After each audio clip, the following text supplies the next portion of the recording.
Tu ne peux pas traverser les étapes sans toutefois chercher à les comprendre. Chaque étape a une décision et une affinité avec ce que tu as déjà eu à rencontrer, avec ce que tu vas rencontrer dans le futur.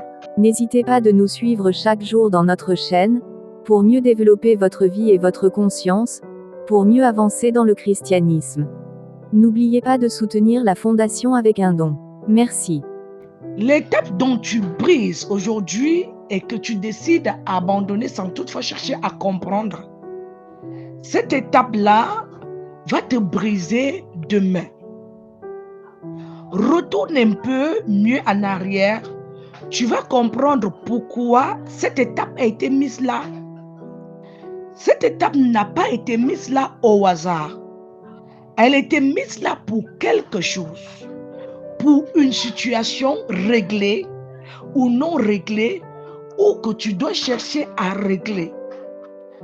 Reconnecte-toi chaque fois avec cette étape dont tu ne veux pas en parler, ou bien que tu refuses d'adhérer. Accepter que cette étape fait partie d'une étape de ta vie. Ce n'est pas une honte quand tu partages cela avec les autres.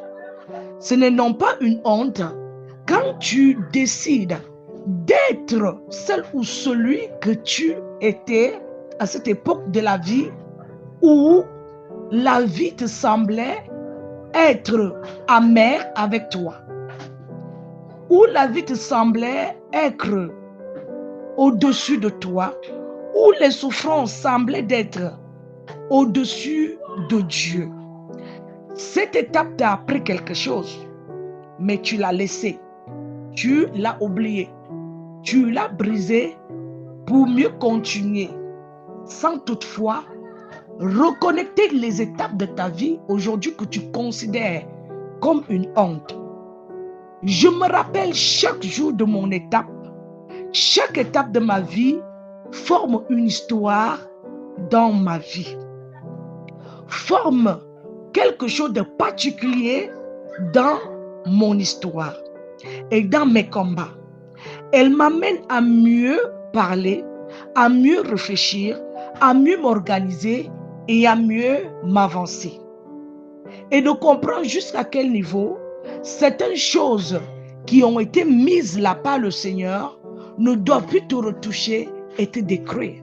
Si tu n'arrives pas à comprendre, ton histoire est ton histoire. À chacun sa vie, à chacun son destin. À chacun son destin, à chacun sa vie.